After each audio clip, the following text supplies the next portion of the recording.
I've seen a lot of change, been through a lot of pain. Some things are not the same as they were a year ago, but all will be okay. I move on each and every day. The past is where it stays, way back a year ago. I've changed for the better this time. I thought I would never be fine. I strive just to say I'm alright, and for the first time in a long time I'm alright. I've seen a lot of change, been through a lot of pain. Some things are not the same as they were a year ago, but all will be okay. I move on each and every day. The past is where it stays, way back a year ago.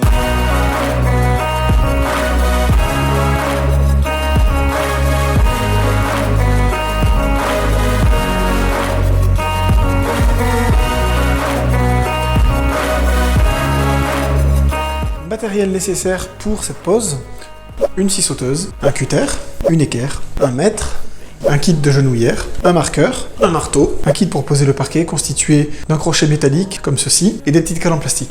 Donc pour commencer le calpinage ici, on voit que le couloir est super étroit. Je suis parti sur un élément entier au milieu, donc une dalle entière au milieu. Et ensuite sur les côtés, j'ai ajusté et j'ai fait des coupes. Pour partir vraiment droit, j'ai utilisé le laser. Donc le laser m'a servi de guide et ça permettait d'avoir quelque chose de bien rectiligne et de nickel. Alors, comment je coupe ça? C'est super simple. Alors en PVC, il n'y a rien de plus simple à couper. Quand c'est des coupes droites, on mesure. Donc là, je vais avoir 17,9. I'll push all my chips and call all in. I'll bet on myself, you keep stalling. I hear destiny and it's Ensuite, un coup de cutter. Donc on appuie bien, sans déraper. going life. Still nobody knows, but I'ma choose what's Et ensuite, on vient plier et casser, et c'est tout net. Nickel. holding me back no more. I've seen a lot of change, been through a lot of pain. Some things Facile. as they were a year ago, but all will be okay. I move on each and every day. The past is where it stays, way back a year ago.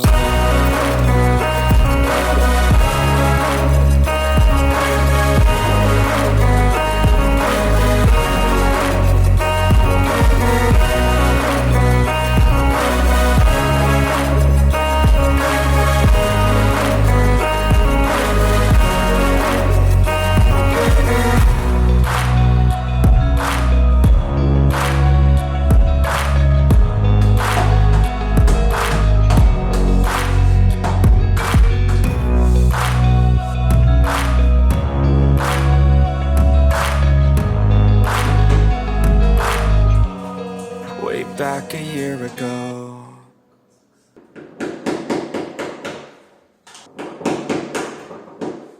Bon, comme tu viens de voir, la pose de ce genre de revêtement, c'est vraiment super simple.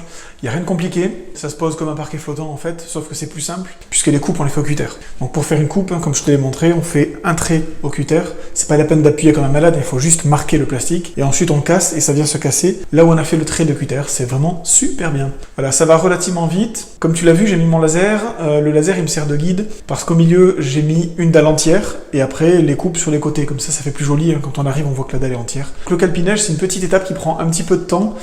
Ça prend pas non plus 3 heures, mais ça vaut le coup de s'y attarder. Là, la salle de bain est petite, donc c'est vite fait. Et ça permet d'éviter d'avoir des morceaux de chute un peu bizarres, etc.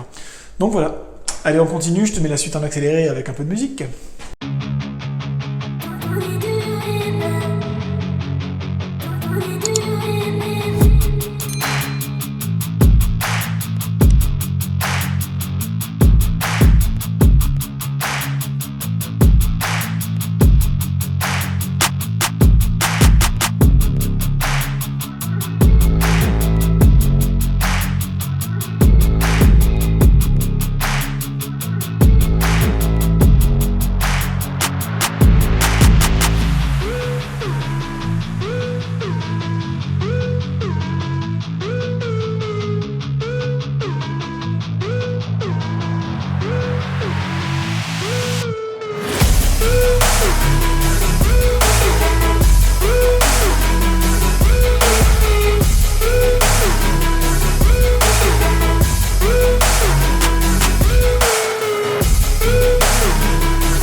j'ai un bouton sur le nez, mais t'y crois?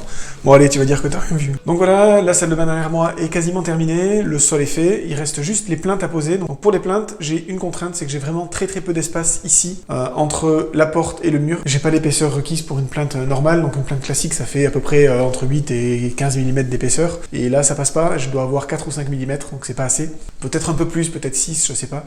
Du coup, ce que j'ai fait, c'est que j'ai pris des champs plats, mais relativement hauts, donc ça va me faire une plinthe, mais extra plate. Et du coup, bah, j'ai pas trouvé d'autre solution, et bon, finalement, je trouve que ça va bien. Donc ces champs plats, hein, je te les montre en ce moment, je vais les peindre. Donc je mets une sous-couche blanche, et ensuite je vais mettre 2 couches de peinture satinée blanche.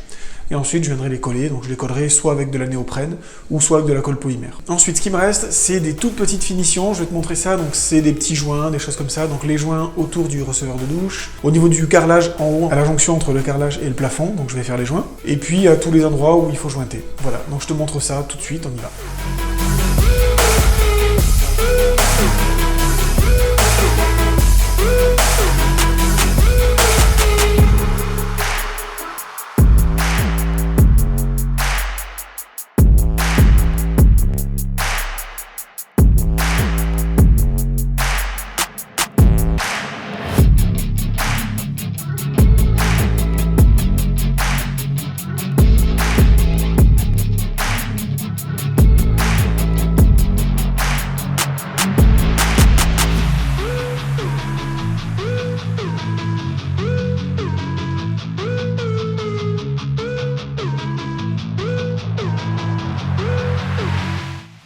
Voilà, donc petite finition, ici je vais faire un joint, pour que ce soit plus propre, je vais mettre du silicone.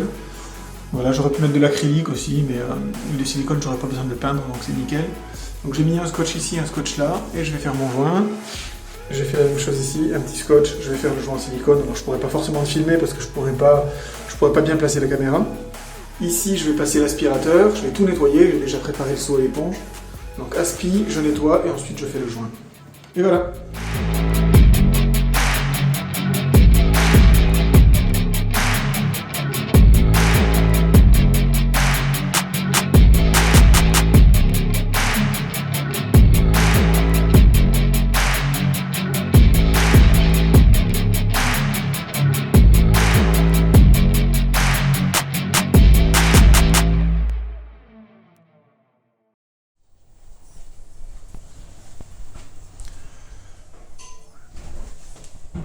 Et voilà, cette vidéo est maintenant terminée. J'espère qu'elle t'a plu. Donc tu vois, poser du sol en PVC comme ça à clipser, c'est super facile. C'est un petit peu comme du parquet stratifié, mais je trouve que c'est même plus simple, puisque pour les coupes, on fait ça au cutter. Ensuite, on vient les plier et ça va super vite. Voilà, si cette petite vidéo t'a plu, n'hésite pas à mettre plein de petits pouces bleus. N'hésite pas également à t'abonner à la chaîne, si ce n'est pas déjà fait. Tu peux même activer la petite cloche, comme ça tu seras notifié des prochaines vidéos. T'inquiète pas, ça va pas te spammer ton fil d'actualité, hein. Je publie 1-2 vidéos par mois, parfois un petit peu plus, mais c'est jamais plus d'une vidéo par semaine. Voilà, moi je te dis à bientôt à une prochaine vidéo, et n'oublie pas, il n'y a pas d'échec, il n'y a que des apprentissages. Allez, ciao!